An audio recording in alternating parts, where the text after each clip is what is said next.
How long gone? It's Chris Black. I am coming to you from a already dark London. The sun is down, and it is depressing as fuck. Jason, how are you? It's a little dark and depressing over here, but more so on the sunrise instead of the sunset scale of things. I've heard there's some rain. People are posting. I love that when the weather's bad in LA, it becomes sort of a national news story. At least in my circles. It's rare. It's because it's rare. It's true. Can't argue with that. You can't argue with that. Yeah, it'd be like if they were like, man, there's no rats in New York City. You know, that would be major news. Of course, that'll never happen. Well, let's see what Maybach Zoe can do. I mean, he's trying to get, you want to give out free groceries. What about the rats? That's a real problem. Yeah, and because Eric Adams, he was doing a lot with the rats, and it's all that those years of work are going to be all undone, right? Exactly. When the new administration takes office, the rats are fucking back. Yeah, baby. I don't live in New York, obviously, so I don't really have any skin in the game. Although I have been spending a lot of time over there. Shout out to my Nine Orchard family. But whenever I hear anyone criticizing, like, and Mom Donnie is probably not going to do anything about XYZ. You think back and you're like, what? Who was the last New York who did anything? Person in political power. Who any of those things? It's not like something is stopping now that he is in office. Everything has already been at a complete zero in every city in the world. So it's not like we're taking any steps back. No, I would agree with that. A lateral move at the very least. I would agree with that. I've already forgot about Zoe. Honestly, I feel like obviously when he takes power, it'll be a bigger deal. But I feel like it was nonstop, and then Then we got this excerpt from Olivia Nuzzi's book, and things just took a turn. Now we don't care about him anymore until he takes office and gets rid of the rats. And I think he's okay with that. He wants to get his, put his hair in a bun, put on some gangster rap, get a biryani, and get after it. Get to work. When these guys are like, I'm just ready to put my head down. I'm like, you've been bullshit. You've been smiling so hard that you have a headache for 6 months. Now it's time to get to work. Thank God it's time to put my head down and just get to work. I got to grind. I feel like he is going to get more work done than when Gavin Newsom finally takes presidential office. Like that's because he's listening he's making no bones about his bullshittery. That's because he's listening to the AI 50 Cent song and getting fucking amped up on Adderall like a good millennial. He's doing soil toxicity reports over in Palisades with Spencer Pratt. He's going after it. I love Pratt's. I love his pivot to strange political voice because his house burned down. I think it took something. Yeah, you push me to the edge. I'm about to break. Like if I would be doing, if I had a platform, if me and my wife were famous on the internet and the whole entire city infrastructure let me down, my house and home and every possession I had burned down, I'm going fucking AWOL on TikTok too. That's all you can do. I haven't caught any of his. I've only read the stories about it. I haven't caught any of the videos, but I should. I know he's an amazing presenter, so I need to kind of gifted orator. When he's selling Heidi's music, I don't plug in quite as much. But when he's going right wing, it's more interesting overall as a person who likes to be entertained. But he's not. I don't think he's right wing. I think he's just mad as heck. Sure. But it's a little bit. I think it's a little bit. Those are the people that will embrace him. Saying he's purple? I'm saying that's the kind of people who embrace someone like him, so he gets lumped in with that, whatever his beliefs are or not, is what I'm trying to say. Like when I inevitably go to jail and I have to hang out with the Aryan Nation just to protect my safety. Do you want to live or not? Do you want to live or not? You got to make it out of here. You want the silver? You want the lead, TJ? I saw that 50 was trolling Diddy, saying he must be having a good time in prison surrounded by all these guys. Which was pretty from a photo of him out in the yard. Low-hanging fruit, little low-hanging fruit. Out in the yard. Well, when there's a grainy picture of a guy out in the yard, you can barely make out who it is, but it still gets published. I love the thirst for puffy intel that we're at. He fucking he's in jail and he's standing next to a guy. He can't get a lineup and he's got a beard. Like, what do you think? Like, what do you? Of course, he's in jail for God's sakes. Like, what do you expect? Yeah, the fuck do you think? He's gonna.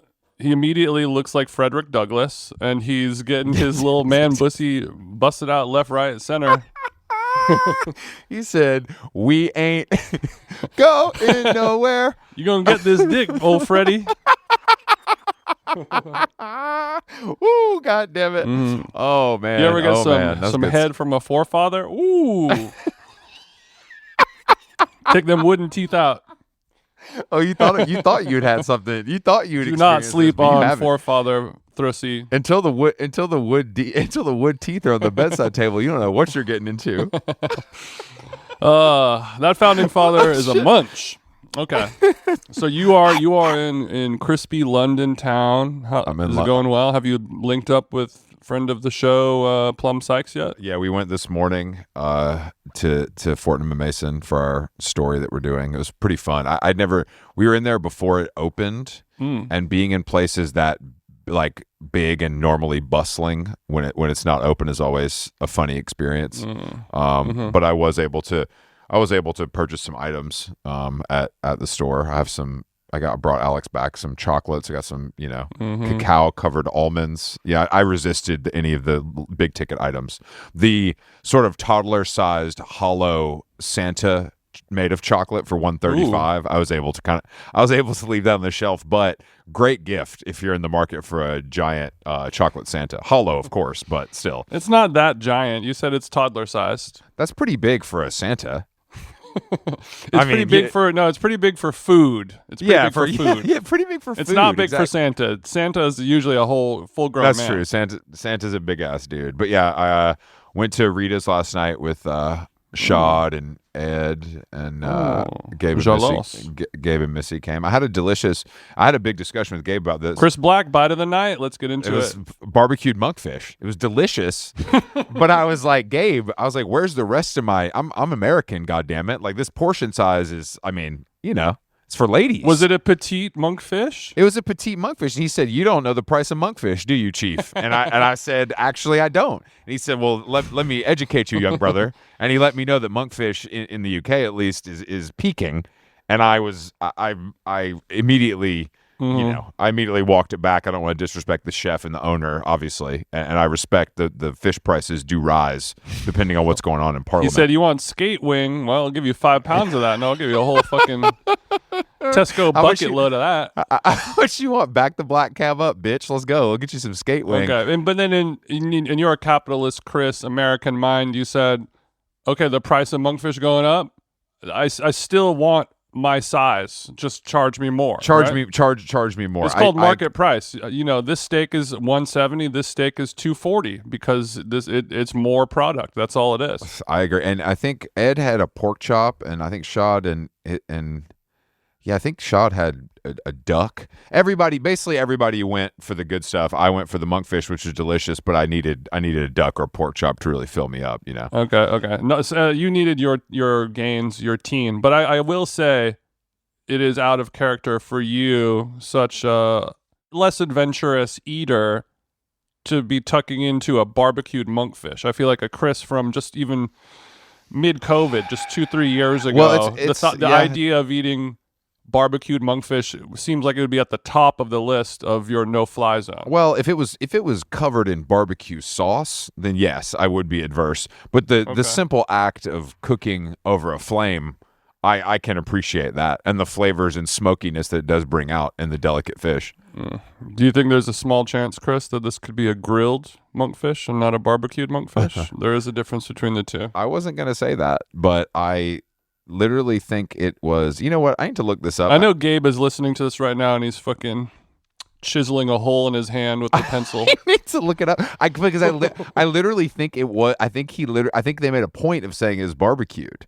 But now I'm like, am I wrong? Because what you're saying obviously makes more sense in that restaurant setting. Well, we all have different variations on the definition. I'm looking at a beautiful barbecued monkfish with Tokyo turnips. She's on the new Ice Spice song. I was going to say Tokyo turnips. Follow her on OnlyFans.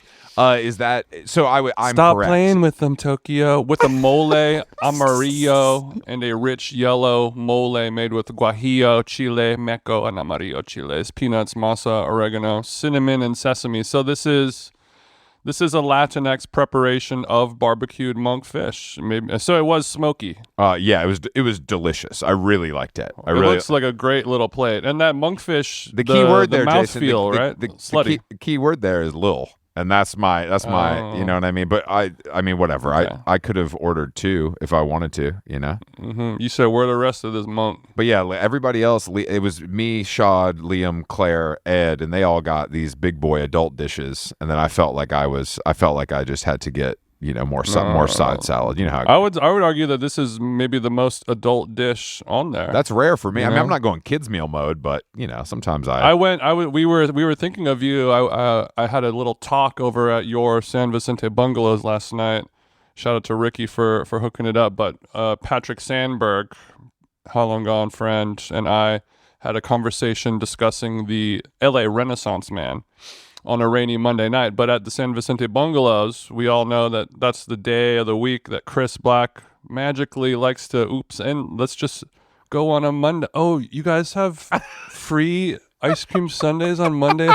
That's such a weird coinky-dink that we are on that same night that happens. You're saying I get to build my own? Can I get some extra Heath bar? But I was dining with Ryland, and he said, when Chris comes to town, he's got his SUV, and you guys would have dinner often. And he said, coincidentally, just by the luck of the totally random draw, the one night a week where they offer free ice cream sundae platter, build your own wheel, was the time that you guys ended up there. And we're discussing how that's such an old Chris, and how we're proud of you that you don't sprinkle the Heath Bar Crunch on top of that soft serve. It takes everything I have, especially San Vicente bungalows. The desserts do shine, I have to say.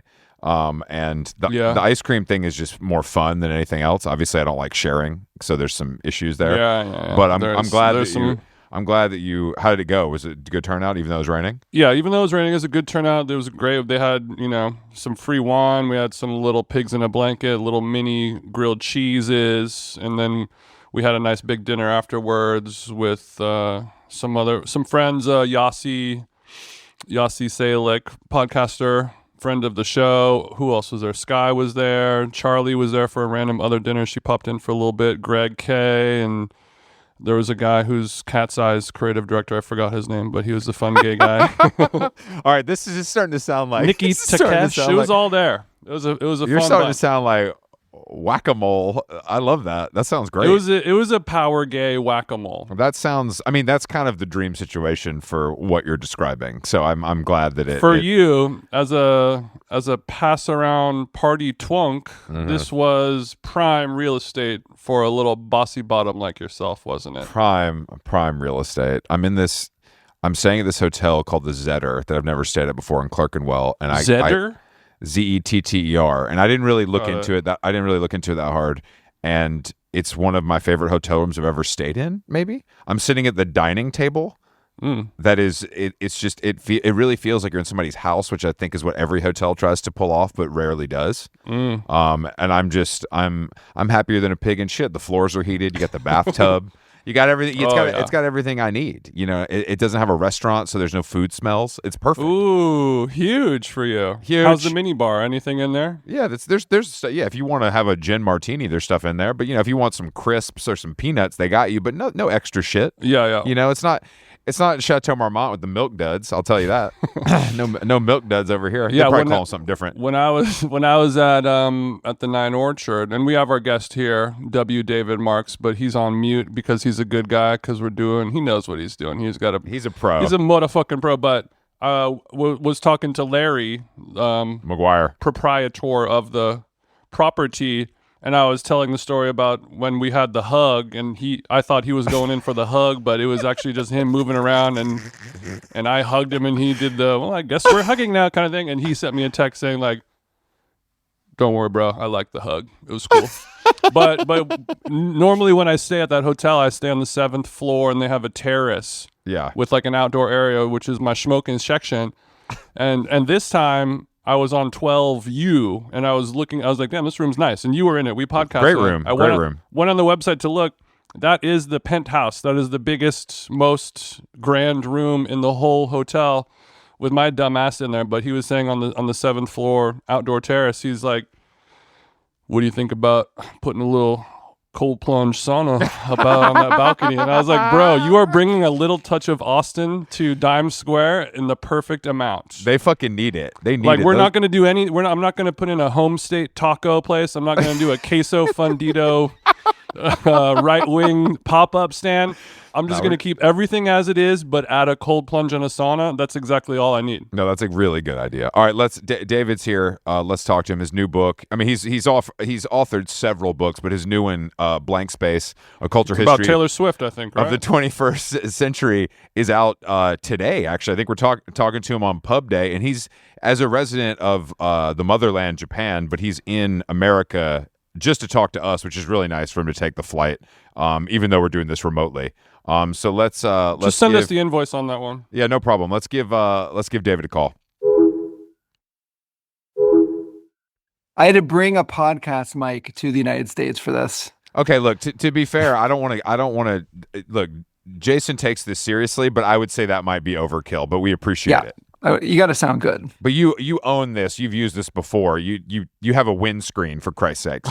Yeah, I have a windscreen. I had to like jury rig it to work because but it's like a music windscreen. Well, it's because you care and you do a lot of interviews about all of your books that you write, so you want to sound good. That mic was what, $100, $200? It's not like hold on. He said for singing. Are you doing a David Berman cover album I don't know about, or what's going on? I once made music back in the day. Hold on one goddamn second. I didn't know that. What kind of? Oh, is this Skateboard W we have on the call today? But also, they don't make podcast windscreens just yet. I think it's just like for singing. That's true. Yeah. What is your weapon of choice if you go into the Guitar Center? I mean, look, in high school, I played in bands. Like I did alterna pop. Okay. And then I got really sick of that and started getting back into piano. And I did weird digital plus 60s songwriter kind of stuff in the early 2000s. It went nowhere. It was like music about music, and it had no audience. Sure. I know the style that you speak of. I know the style that you said alterna pop? Yeah. What is your brand of alterna pop, just to give us some bearings? It was just like all that mid 90s. Like we loved, I don't know, REM and Wheatus? Pavement. Don't say no, Wheatus. That's much later. I mean, but like that's like the end point of alternative pop. That's where they start adding DJ scratches, and the whole thing went to hell. Slow down now. Slow down. Don't come from DJ Homicide. I forgot about DJ scratch. Those are coming back now that trip hop is returning to the zeitgeist. I'm hearing an errant scratch from time to time, and I got to tell you, I don't like it either. Scratching really was in and it was out. You can date a lot of music by how much scratching there was. Jason, have you ever been asked to come down to the studio and lay some scratches on anything? It's very possible. There was a time when I was flirting with the idea of being in a Portishead style band, and I wanted Hold on. We talked to each other a lot, and this is the first time I've heard of this. I was still living in Orange County. It was early days, but the problem was it was like me and this stoner dude would play bass, and then there was like these two Asian dudes, and they were better at scratching than I was, just because of the genetic cards that were dealt to me. So I was playing kind of like Godspeed You Black Emperor stoner guitar lines with like a lot of reverb, and they were getting their waka wow wow waka wow wow. So they were turntablists, is what you're saying? They were turntablists. The amount of times Jason's eaten sushi with turntablists, I can't count on two hands and 2 feet. So I think to answer your question, because I'm so surrounded by so many turntablists, I never got the call to come into the studio with, Shifty Shell Shock. May he rest in peace. R.I.P. to the goat, Shifty. R.I.P. All right, so David, you're in New York. Hi. And is this are you just there? Are you here for launch week, or do you have other plans that you're trying to? He was sick of podcasting at 4 a.m., so he popped over here for a week, huh? We've tried to do this for like 2 years, and you're like, you know what, bro? Let's just do this shit when I'm in New York. Like, it's all good. We'll just wait till I'm over there, so it's easier. It's working. I'm honored that you waited so long to have me. But no, I'm in New York to launch. This is my first time, and I waited.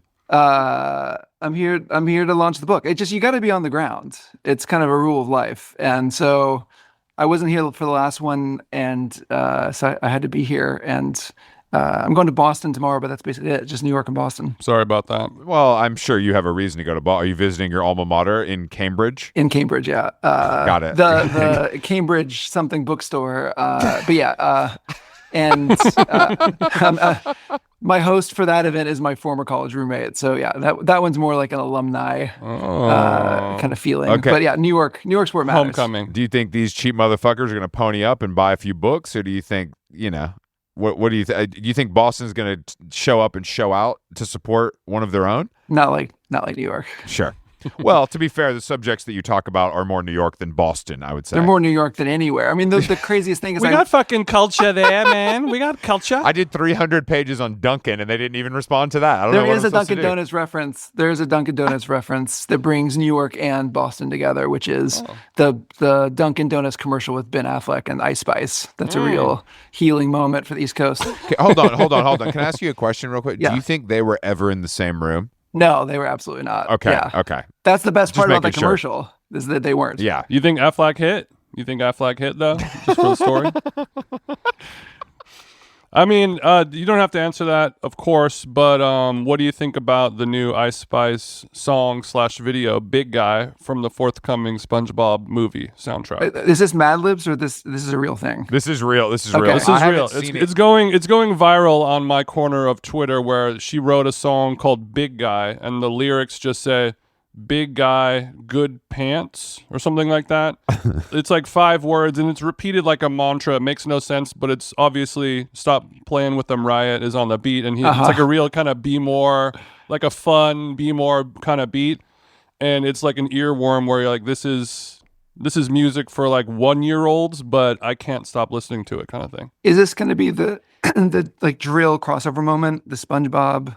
Feel old yet, Chief? I mean, I think SpongeBob is an urban film, technically, based on the way Based on pajama pants only? Well, I mean, SpongeBob feels. I mean, I feel like there's a SpongeBob Supreme collaboration. I'm sure. Like, I feel like all of that stuff has happened, and it's somehow SpongeBob SquarePants is an urban film. No, but like SpongeBob SquarePants, like NASCAR jacket, like you could see Dro in that. You could, you know what I mean? That's not crazy. That's like real. This is stuff that definitely exists. No, in the I mean, world. I get they did email Ice Spice and not Michelle Branch to do this. It's a great point. That's when you put it that way. When you put Facts it that don't way, lie. I don't. What is your relationship to Boston as a short-term resident? I assume you only did 4 years because you're such a smart guy. You didn't have to do 5, did you? No, I mean, look, I'm from Pensacola, Florida, and so Boston felt like moving to the big city. I mean, so, it is. yeah. I mean, compared to Pensacola, I didn't realize you were a Florida guy. That's great. Yeah, I was born in Oklahoma, so it was really even moving on up to get to Pensacola. And I was in Oxford, Mississippi before that. But yeah, I mean, so Wow. they had a subway, right? I mean, that like it had a The- metro the train T, you could be on. as The T, as yeah. it's referred. So it's like I kind of, I progressed. It's like I went to Boston, then I was in New York, and then I was in Tokyo. So it was kind of a moving up, like, yellow belt, green belt, or whatever. Tokyo, you think you're better than me? What what era of Boston? Because there was a legendary Boston nightlife era, sort of anchored, like sort of electro clash. You know what I mean? Like Gibby from Makeout Club had a party there. Jason, you know what I'm talking about. I know a little bit about it, but it seems like you might know a little bit more than I did. I can't remember what the part. Making Time was Philadelphia, right? Yeah, no, there was something in Boston, and I totally forgot. Lil Internet may have been involved. That I think it was before his time. Oh wow, yeah. Okay. Or their time. I don't want to offend. This is all after me. I would go to shows in the Middle East. Okay, and okay. I would go see the Promise Ring at the Middle East, and that's like the. I mean, look, that's much better than what I'm talking about. Okay, let's talk about how cute you were dressing at the Promise Ring show in college. His ass had a Because little. right now you're already dressing like a little cutie, so I can only imagine when you were fucking 19. Jason, he had a little baby tee with a It was a button- tight tee, yeah. button on the t-shirt. Button on the t-shirt. That's a Obviously, there was a strap across the chest, but was it diagonal, straight, horizontal? What was going on with your strap situation? I was probably wearing like Japanese streetwear but it was definitely a tighter fit. You had the Bapestas on at Promise Ring? There were no Bapestas yet. This was pre-Bapestas, so this was just some. You idiot! It was pre-Bapesta. Come on, Jason. Look, I'm sorry. Or wearing like a Buffalo Daughter T-shirt. Like I was just into obscure Japanese bands. So you're like, I'm the only. They don't know I'm the only guy at the Promise Ring show wearing Capital denim with the Visvim on, and they're like, we all see your gay ass with the Capital denim and the Visvim, and like Adidas Superstars or whatever. Yeah, but like that was how we lived then. So you were mixing some of the classic emo staples with your own maybe newly discovered Japanese streetwear obsession. That's right. I didn't. It wasn't that cool. This sounds much more romantic than it was. But yeah, it was. Don't worry, David. We were all there in our own ways, and we know it wasn't that cool. Yeah, but looking back, very cool, very ahead of the time. But at the time, they were not able to really understand your level of dressing just yet. Which, blessing and a curse of being whatever it is that you are. But I probably wore the same pair of jeans every single day for about 2 years in college. Like you have to. Yeah. So did you freeze them? Put them in the freezer? Yeah. What kind of selvage are we rocking with though? At that time? So at the time in New York, because like there's nothing in Boston, so I'd go to New York to shop, and I had a pair of 45 RPM like Japanese selvage, and they weren't that expensive. But yeah, that was like basically I'd wear those in a t-shirt every single day. Yeah. And I had a camo Bape record bag that was bright blue that looked like flowers to every other person because nobody knows what it is, and they're like, why does he wear that flower tote bag everywhere?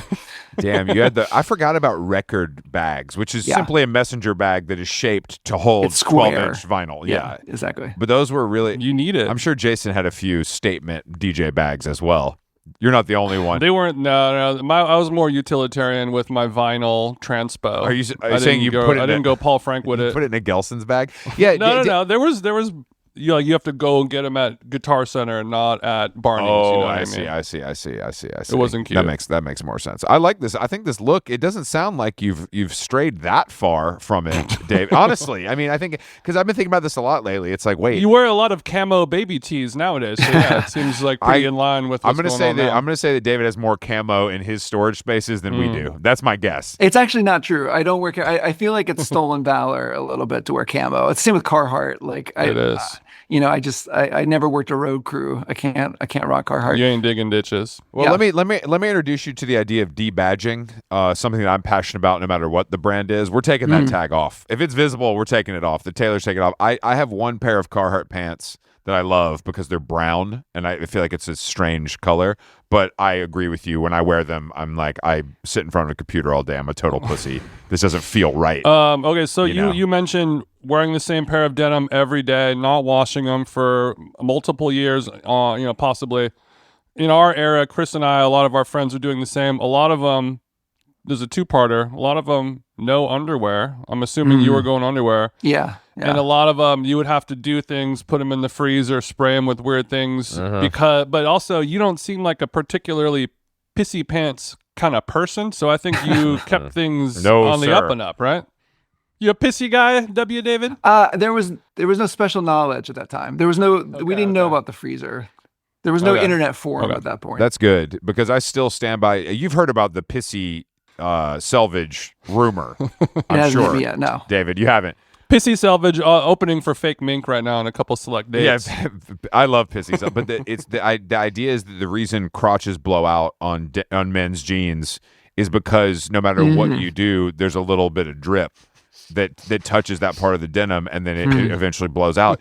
And although that sounds ridiculous, it's an acidic reaction. It's just simple. Yeah, but science. upon further review, it's not that crazy of an idea. But they really do blow out. It's true that they blow out. No, I think it's a really crazy because I just feel like that really is the first part of jeans. Unless you fall off your bike and skin your knee, that's the first part of the jeans that give. Yeah, I had to get them taken in because I blew the crotch. That's just the way it worked. They would be perfect except that the crotch would blow and you'd have to go in and get them hemmed up. I have the best pair of APC jeans from like 2002 that I can't believe ever fit on my body. You know what I mean? And I've given them to my wife, but they are just the amount of times I had the crotch repaired.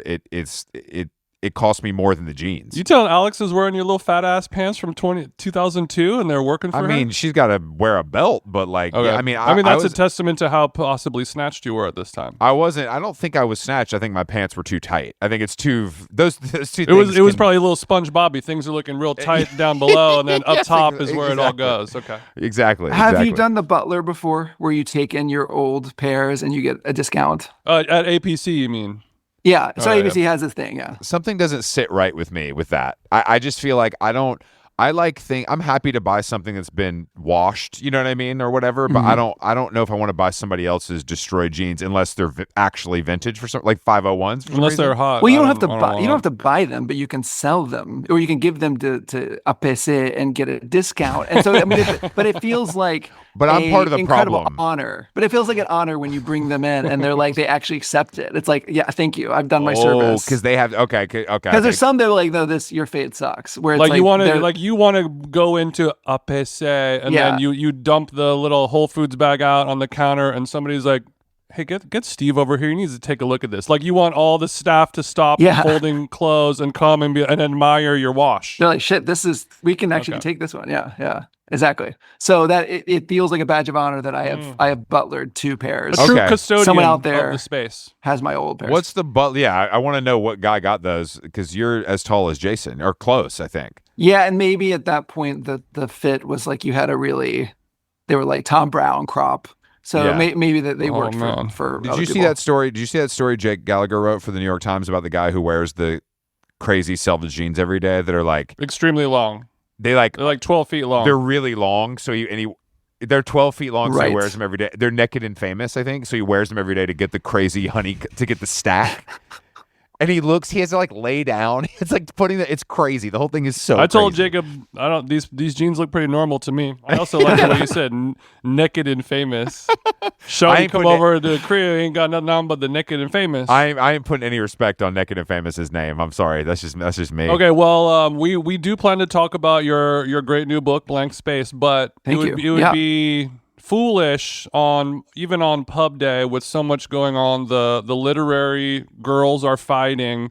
There's a lot of stuff happening in your media space with the Olivia Newsy, the Dasha Hollywood Reporter going on. It feels like we're in like a well actually quote unquote type of journalism where the story comes out and then 2 days later somebody's like, this is actually the story, and it feels like there's like narrative, like soap opera WWE infighting going on to maybe get clicks. I don't know. What do you think? I mean, you guys love this, right? This is like your bread and butter. do I love it? Are you kidding me? I'm vibrating over here. I'm a little separated from the space as I only read when we have guests on the podcast who write books, but Chris is more in the media space. I think the Nuzzy stuff is sort of whatever. Like I think she's like, I don't know, that doesn't interest me that much. I think she's going to be fine, and the book's probably good. And I love the drama of her calling him the politician only and not referring to him by name when we all know by name. But the fact that her ex-boyfriend waited 10 years to post a Substack today about her having another thing with another politician is some of the nastiest work I've ever seen, and I'm deeply impressed. And I'm actually writing about this right now. This is the best use of Substack I've ever seen. This is the actual reason for a paywall. And also, millions of people know what telos is today who did not know yesterday. I'm assuming. Maybe. I didn't know what it was. I don't. Man, I'm glad I read the internet before doing this podcast. But It'd be weird if you didn't. is this the part of the problem? You know, like In what sense? is like is if culture is all gossip at every level. Like there's indie gossip now in a way that there used to only be celebrity gossip. Now it's like this is like there's writer gossip and Dime Square gossip. There's like gossip all the way up and down the chain. But Yeah, wasn't yeah, there yeah. always? I guess there mean, was I think always, yeah. there was always industry, but I think this is the problem is we all have access to it, whether we're in the industry or not. Yeah. So like what do you think about Dumois in the sense that that site is gossip, but it's also surveillance state. It's like, let's crowdsource rumors about everyone with photographs that the celebrity didn't even know was taken, and we'll turn that into an entire content business. It's like Uber for gossip. That's just you put you guys to work. We talk you guys about- all have a camera on your phone. We talk about this all the time, and I'm sorry to BJ. I know he's listening because he's been a victim. But I think that the Dumois, the issue is, well, it's Gawker Stalker, which I know you remember. Yeah. Like Gawker Yeah. Stalker is the original version of this, but there's no pictures. So it's sort of like I saw Mary Kate Olsen at whatever Cafe Jeton it's not like dangerous because you know Right. what I mean? This is getting to the point where like you're doxing someone. Yeah. I think it is a surveillance state, and I don't really. I follow them, but I muted the story because it's too much. Because I do love a paparazzi photo. What can I say? I'm a sucker You're for only that. human. I love a blurry photo from across the street. But I think it is like I don't know because I think it's now. I mean, it's happened to civilians, right? It's like happens when somebody that DoorDash driver found the guy asleep and videoed him and posted it, and she went to jail because it was like you can't just do that. It's like when somebody films someone in the locker room at the gym and thinks they're going to get a lot of likes on it. It's like I don't think we're moving further away from that. I think we're moving more to it. I would say. Yeah. Well, I mean, what I was asking originally, do you think that we're in a time where we're all fighting for clicks? You know, all these media industries are failing.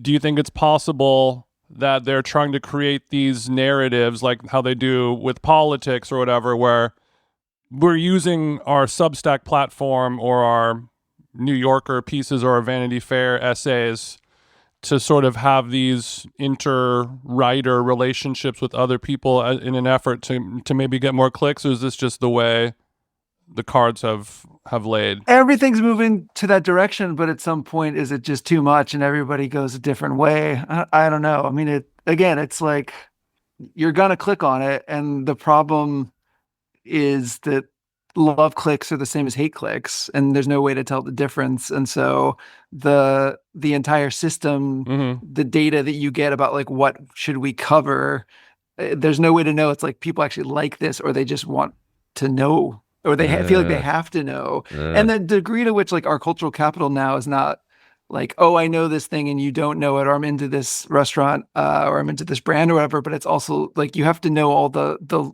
low down stuff too in order to have a conversation with anybody. So the degree to which like our media literacy is based off following the most salacious parts of media culture, I think that's also pretty baked in. I don't know. It's only getting more that direction. I think there'll be a rebellion at some point, you know, small but mighty. The same way there's the group of kids now that are like, we don't use our phones. You know, that's like whack. I think everything has a reaction eventually. But I think you're right. I think when there's money to be made off of it, it's a little harder to disengage. Yeah, when it's the only way to make money. What do you think about, as somebody who's prolific with the pen and written multiple books and many other things, how do you feel about Olivia Nuzzi writing or claiming to write most of her book on her phone while hiking in Malibu? Do you believe that? Are you envious of that? Do you wish you had that ability?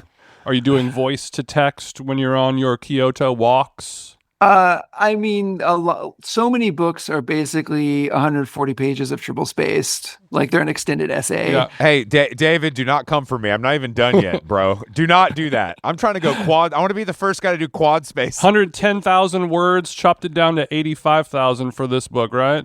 Chris, That's where are you right. at right now? You remember that well? Not there. Not in that. No, not. I don't know. He's at the top of Mount Kilimanjaro. I'm at the bottom. He's looking for parking. We'll talk later. I'll give you some tips. But look, if you're doing a 40,000 word book, yeah, you can transcribe that. I mean, or if it's just, I don't know. I do a very different thing. I do very overly dense, overly researched bits, and I can't just bang it out by voice. But she can, and if you go and look at the books that actually sell, they're all memoirs of famous people. Yeah. One's not better than She's doing the it other. right. I don't know. It's just different styles. I do a much less successful thing, so who am I to judge? Well, so you're saying you do this exhaustive research, so then you have material to work from.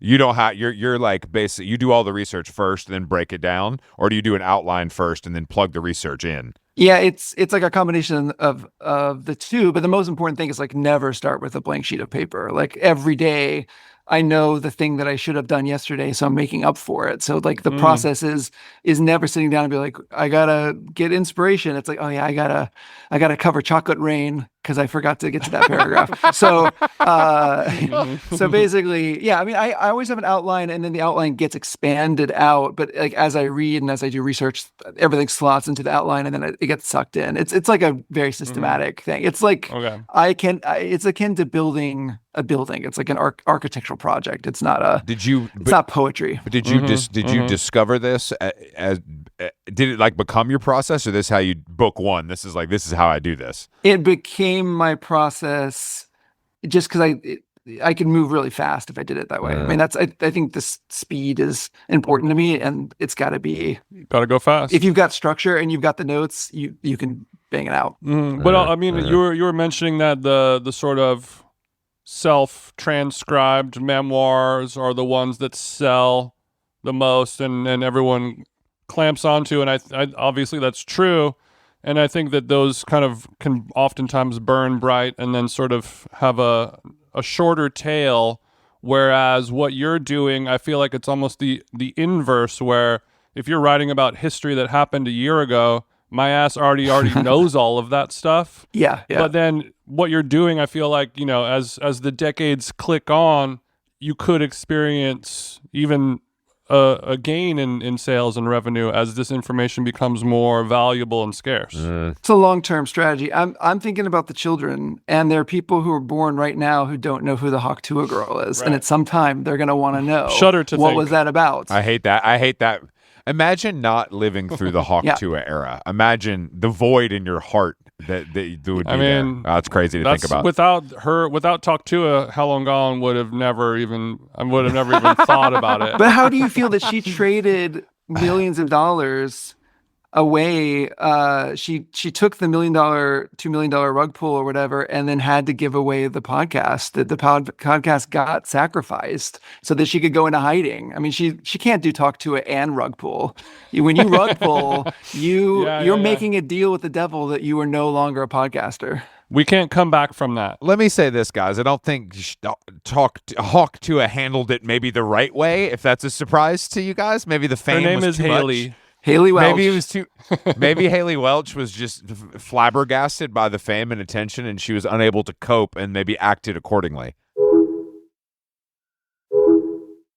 Look, if your job is working in a spring factory in a town in Tennessee that no one's ever heard of, then maybe taking the rug pull was the right option. Who are we to judge? I think there's a decent chance that maybe she was taken advantage of by other people, perhaps. I don't know. By the crypto. You think the crypto people aren't all above board, is what you're saying? I just don't know if she was a master of blockchain before all of this fame. Who was I? Somebody I was talking to, they were like, I don't even know what blockchain.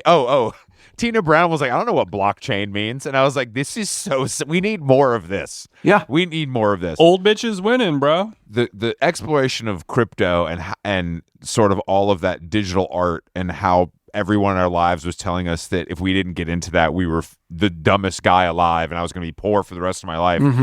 Seems like we just glazed over that. Like it just came and went, and there was no real not persecution, but kind of like, yo, this was all fake. Like this was all kind of fake. My Ethereum's only gone up, bro. You can't get it off your phone though. You have all this Ethereum. If you ever want to use any of it, it's impossible. You have to have like a PhD and 5 different apps. But look, there was a time a couple years ago when, as you said, it felt like, okay, I'm going, everyone else in the entire world's going to be a billionaire because of this stuff, and I'm just going to not be into it. But then I realized basically the people with the worst instincts in the entire world are going to get super rich, to the degree that money will be really uncool, because it will be like, oh, you have money. Oh, you're one of those NFT Whatever guys. You got to tell yourself, bro. Yeah. Whatever you got to tell yourself. I wish I could say that, but if I had a penthouse in Miami and 3 supercars, I'd probably be better off right now. Yeah. If I had a pet lion, I wouldn't be talking to you fucking guys. No, I do think I think that the Bored Ape of it all is maybe the worst. I think that was visually so offensive, whereas the other stuff, I can barely comprehend it, so it didn't offend me as much. It was just something that I kept having to hear about from people who I feel are not as smart as I am, telling me that I'm an idiot for not doing it. That is my relationship to that. Did you sell your Bored Ape? Yeah, I unloaded. I unloaded all of my apes, and I didn't do super well on them, but here we are. Look, he didn't lose money. Jason, have you ever DJ'd? Did you ever DJ a Bored Ape Yacht Club party? No. Thank God. Okay. I would have been. I mean, I guess if I would have been paid in Bitcoin, I probably would have fucking done He's it. doing Mar-a-Lago next week, but he won't do he won't do that stuff, bro. That's too far. Yeah, I'm not in the Bored Ape. Him and Keith, he's doing scratches on Keith Urban's set, so it's going to be a pretty sick mashup at Mar-a-Lago. But we did do an NFT, but I think we should all be proud of ourselves in riding on a high horse that we were able to resist that, because I think that Hooray for us. yeah, it really felt like. But I also know multiple people who have bought homes because they have Bitcoin. See, I don't. Or maybe I do, but I don't know someone who did that as successfully as it looks on Instagram. Let me say that. I think it happened sort of before that NFT era happened. Yeah, like that's true. The homie that had it before in it popped, that's true. 2013, and just like I got like $2,000 into it, and then 10 years later I have $900,000 type shit, and I just quietly bought a house in Highland Park kind of thing. But all the crypto stuff was alternative culture, right? It's like that's what alternative culture is in 2025 is financial speculation. No? I hate to agree with you, but you make a point. I mean, I think it's just like alternative culture to me means alternative to what? To being poor? No, I think that it gives. I think it gives these people that are not like to me and to us. Alternative culture probably relates to the arts most often. Yeah. But I think this offered an opportunity for people who don't even know what alternative culture means to do something that felt back like a pushback on sort of societal norms. I'm looking for an alternative to going to college and getting a job. Yeah, like but I'm like a jock or whatever, or like I just like to party and like I don't care about I'm not. Culture doesn't mean going to the museum to me. It means something. It means something different to everyone, I guess. What was your favorite museum in Conyers? What's like the top three? Conyers. Top three museums in Conyers there was a Wendy's, there was a Shoney's, and there were two McDonald's on both sides of town. So it was pretty sick in that way. I asked. So my brother lives in Athens. I think I told you this already, but I asked him, "What's Conyers like? What? Tell me about Conyers." He's like, "Oh, it's really famous because it had a big syphilis outbreak." That's true. Well, famously, it was a PBS special, but just to clear this up, it was at the other high school. Okay. It was at the other. It wasn't at Heritage High School. It was at Salem High School. But it is like you can get it on DVD, I believe. It was like a really produced like. You can get syphilis on DVD. Oh, the documentary. Got it. the documentary. But Conyers is not a place that I'm looking to go back to, even for a visit. But why does your brother? It's no Snellville. Why does your brother live in Athens? He's a doctor at the hospital there. I don't know. I mean, if you live in the South, Athens is one of the top cool places you could be. Yes, but it's too far from the airport. Is the only thing I would say. It's like if you want to go to the airport, it's 2 hour thing, which I think a lot of musicians live there. Fine for most people, not for you, Chris, a known traveler. But it's such a like a I mean less so now, but a lot of like professional musicians live there, and I'm like that just seems like a bad idea considering how often you're having to leave. What are the cool cities in the South these days? Because when I was growing up, it was Chapel Hill, Austin, Athens, maybe Nashville. I think Asheville, North Carolina seems to be on the up and up. Asheville's great. I love Asheville. Yeah. Asheville's cool. I think I like Charleston the best. I mean, it's a little more it's a little more commercial, but it has more to offer. I think how Old Navy has a big selection, same kind of vibe. That's about it, though. I mean, Nashville's blown out. Austin is blown out, but Austin and Nashville are blown out in a way that I hate to admit. I don't mind. Because those places never contain such culture to me. It's like I'd rather there be an Equinox there than not. Mm-hmm. I don't see I can still get a breakfast taco. Shitty with Equinox is better than just shitty. Yeah, I don't romanticize like Richard Linklater's Austin. That's not my not my thing. But I think the South is. I think Houston and Dallas. I think all those places are thriving. I think they're doing. Okay. I think they're doing quite well economically because obviously there's no taxes. And it's hot. That's all you really need to attract people at this point. And Landman and 1823 and Yellowstone and all those shows are really making the wide open plains of Texas, appealing. What do you think about all of this sort of? What do you think about the American flag of it all? The fact that all of these shows and movies are sort of pandering to it's not super obvious. They're walking a line, but we know who it's for. And it's partly for me, it's partly for somebody else. Yeah, I mean, the interesting thing about it is just how non-aspirational it is for anyone outside of the United States. And so, the United States used to be the center of pop culture. And one of the things I kind of track in the book is the degree to which I still think America's pulling most of the weight, but that it's producing a bunch of things that just have no appeal outside of its borders. And so, I mean, K-pop is interesting to the degree to which it can appeal to all these people in South America, or it's not just an East Asia thing. But yeah, I don't know if people in the UK are really psyched to watch Yellowstone. Well, let's use Japan, your home, as a case study. Famously loved the Western culture of America from the 50s, 40s, 30s, 60s, all that stuff, and now we are returning back to cowboy-related content and dramas. Do Japanese people romanticize watching Yellowstone and Landman and all these Paramount shows with absolutely not old white guys? I don't think a single person has seen any of them. Yeah. Okay.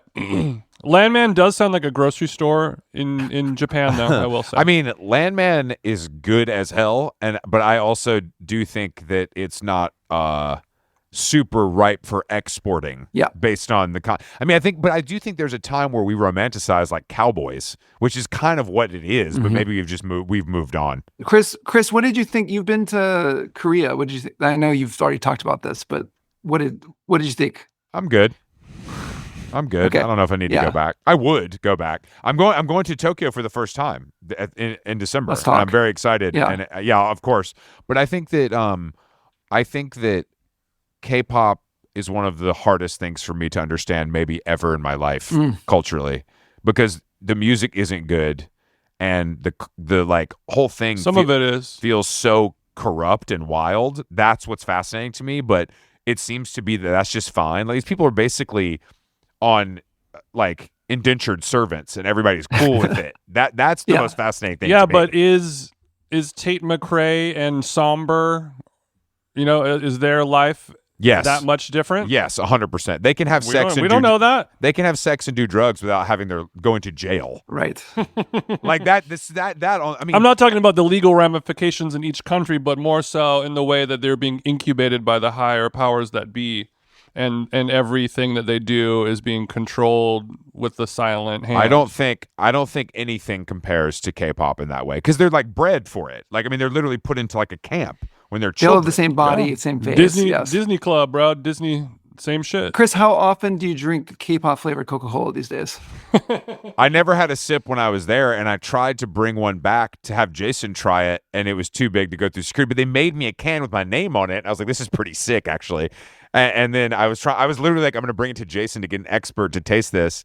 And at security, they were like, nah, chief. I drank a Coca-Cola last night while discussing the new Cat's Eye single, so I feel like I got pretty close to whatever it is you guys are talking about right now. Same thing. Yeah, same thing. I don't know. But do you think that the Korean and Japanese, like, when companies like Coca-Cola or whatever try to do something specifically for these markets, how different is it than the regular products that we're getting in America? Like, do they really tailor it, or is it sort of a packaging thing? When I was growing up, there was always a rumor if you went to the Coca-Cola Museum, they had like a room where you could taste all the Coca-Colas. That's real. I've been there several times. And it's like they have flower-flavored drinks from Japan. It sounded like Japan was on like a different dimension, but I don't know, it's all kind of the same. They've got the miso, they've got the gochujang Coca-Cola, it's all there. Yeah, and once in a while I go to the convenience store and there's Mellow Yellow, and it's like, I didn't expect to see that, but I know there's Dr. Pepper, there's Coke. It's just it's all the same. Everything's homogenized everywhere. I would agree, but then there's like the fascination with like the 7-Eleven, and how it's like not a place where people go to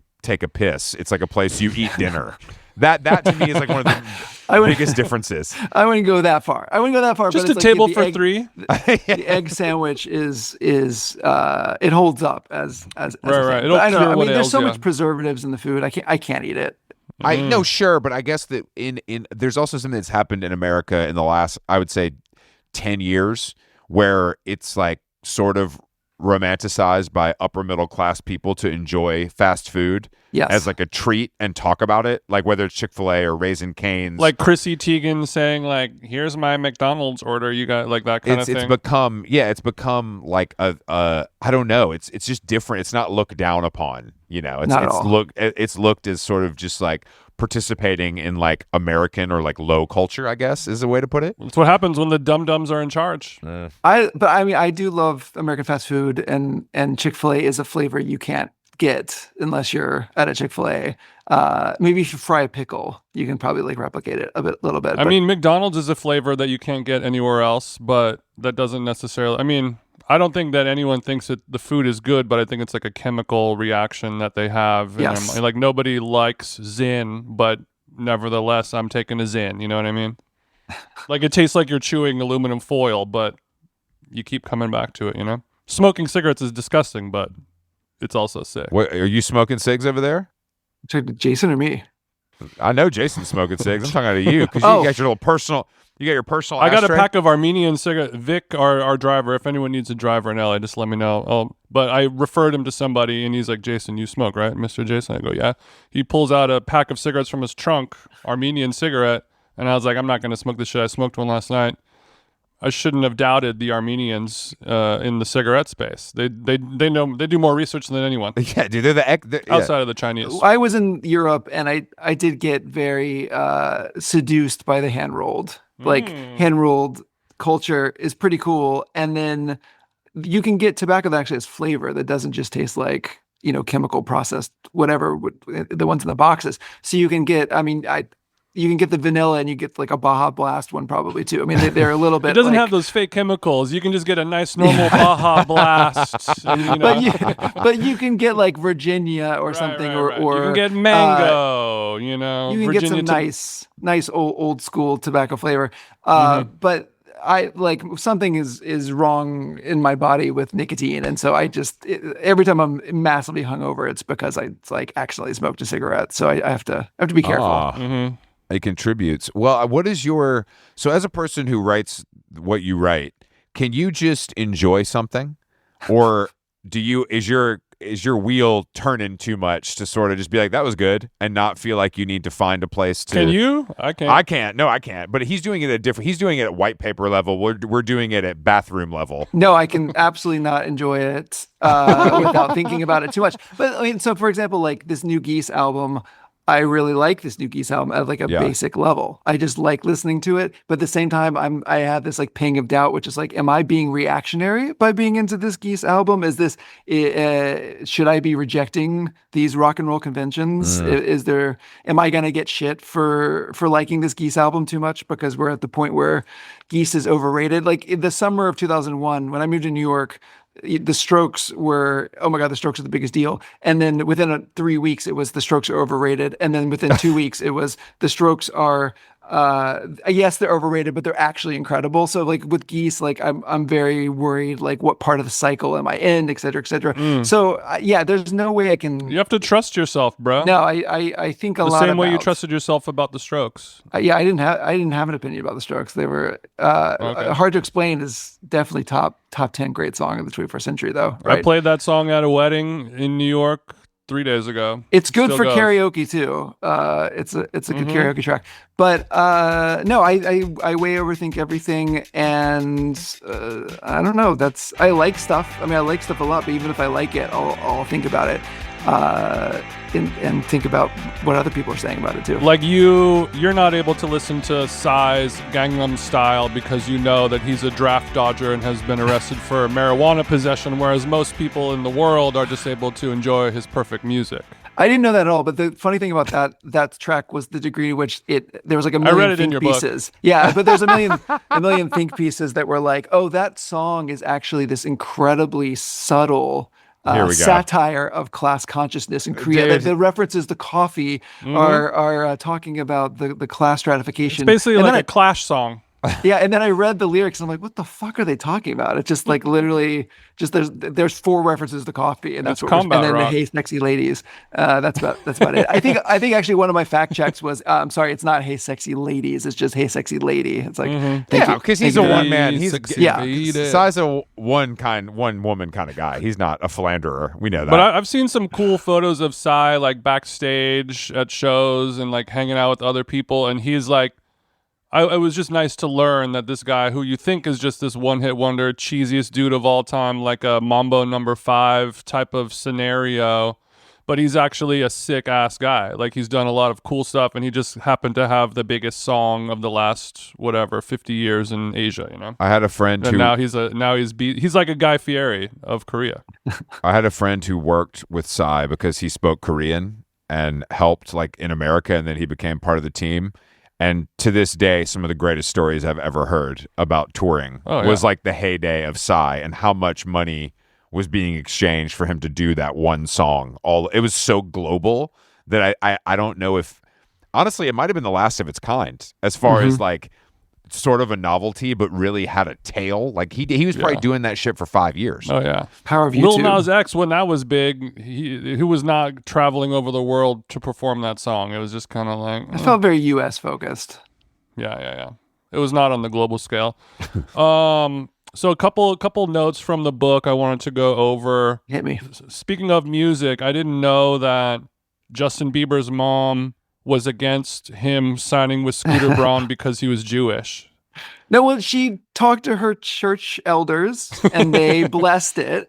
Duh. Yeah, that's an incredible quote. That's from a New York Times story. Does she not know how Hollywood works? You gotta. I mean, come She on. didn't know. I guess she's from outer Ontario. Yes. She learned quickly that it was a wise choice to side with Scooter Braun. The church elders knew. They knew how things worked. They blessed it. They're like, hold on, he fucks with Usher? Let's do this. Look, they're not going to heaven, but they have a way with these deals. You know what I mean?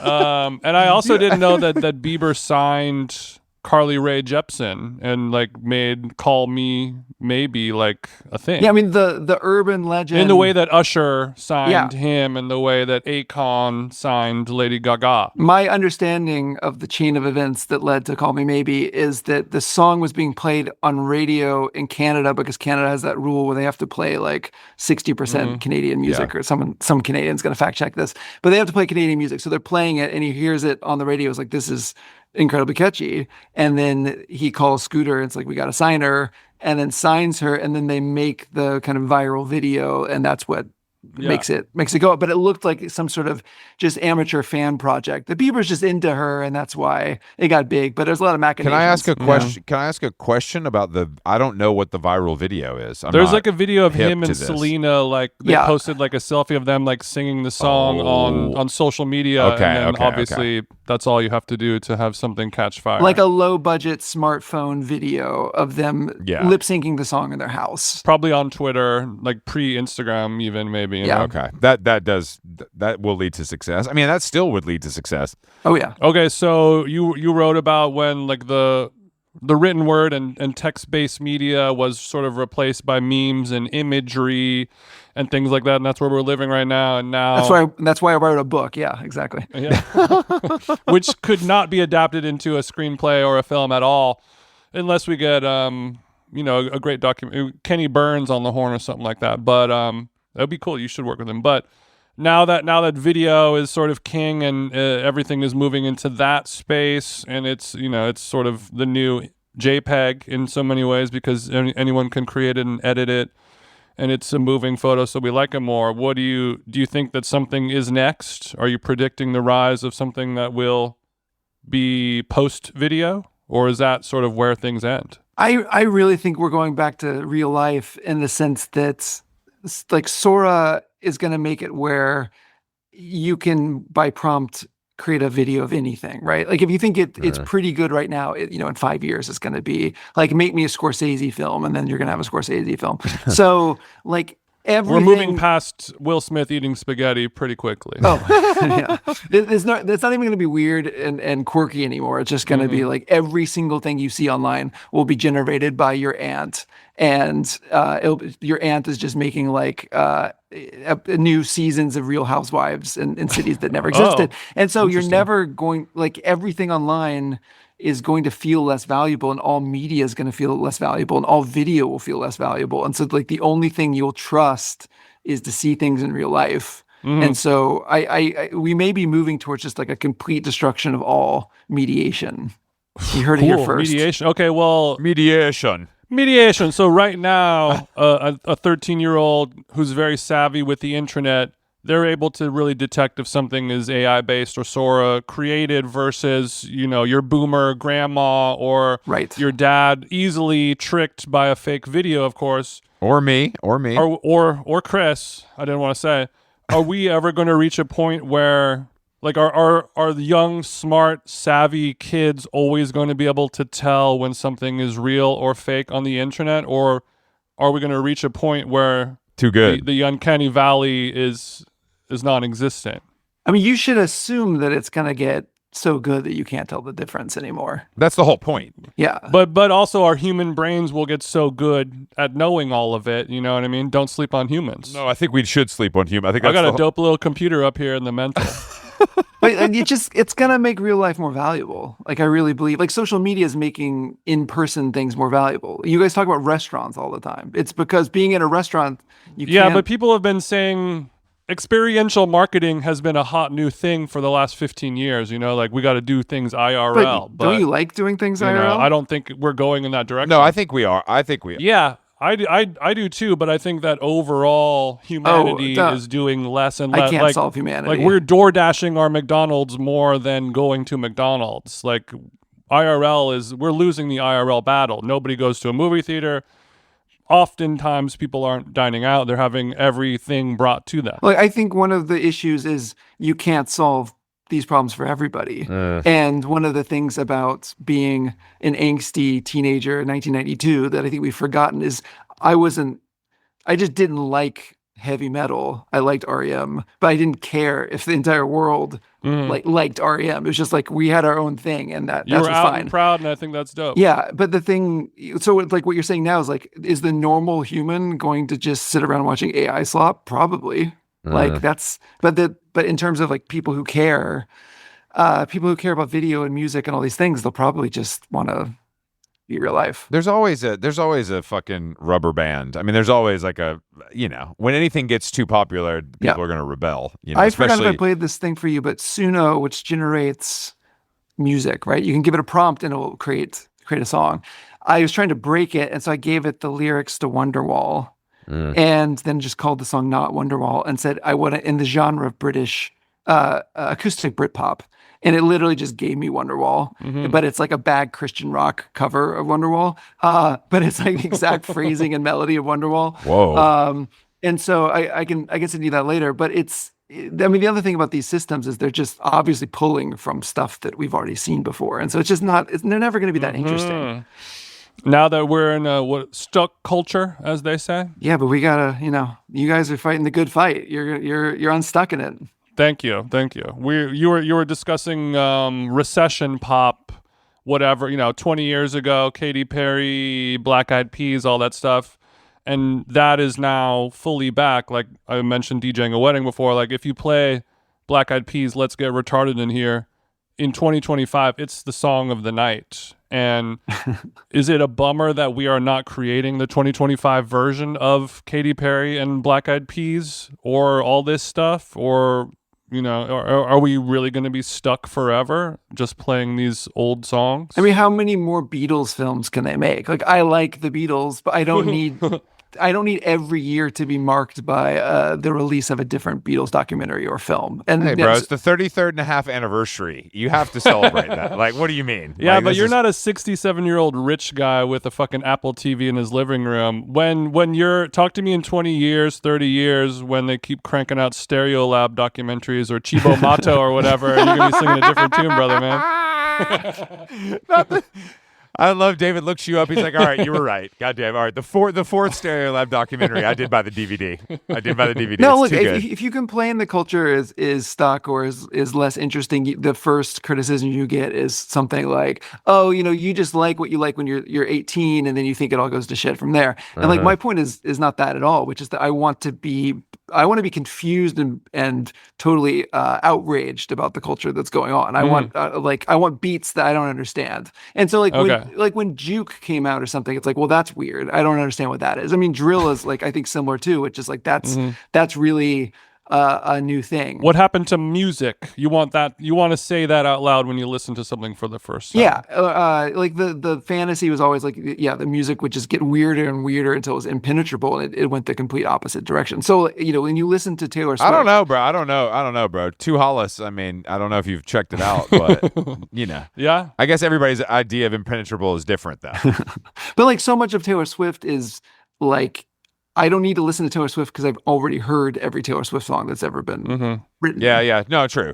Yeah. It's like the restaurant that sells grilled cheese sandwiches. You're like, I think I know what's going to happen here. But some of the thing with Taylor Swift is I'm not an expert on her catalog, but a friend of mine who is made me a mix to encourage me to understand it. Yes. And I have to say that it is like a lot, like it all does sound the same, but when one stands out, it's kind of unbelievable how good it is, if that makes sense. Like it does have a general, but then if you get 10 of the best ones, I'm like, oh, these are different. Like this is very clearly different, but it is the same. It's very confusing. Yeah, I mean, there's a lot of it that just sounds like Lisa Loeb or something. And it's like, if you had heard Lisa Loeb or Natalie Imbruglia, it's like, what these songs are.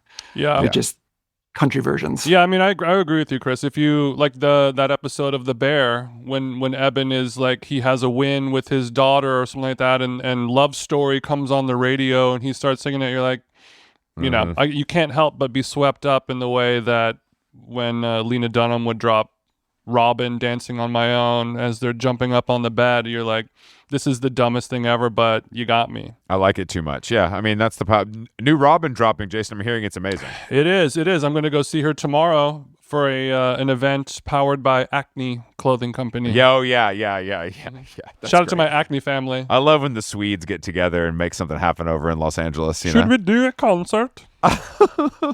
Okay, do we want to, I guess, I mean, we pretty much covered everything. Wired magazine called Tesla Sex on Wheels, not so much anymore. Could you, I thought that was a funny one. It could not Really be funny. further from the truth. Lastly, could you explain the Vice 22 rule, and if that's something that you could see a version of happening today ever? Obviously not the same thing.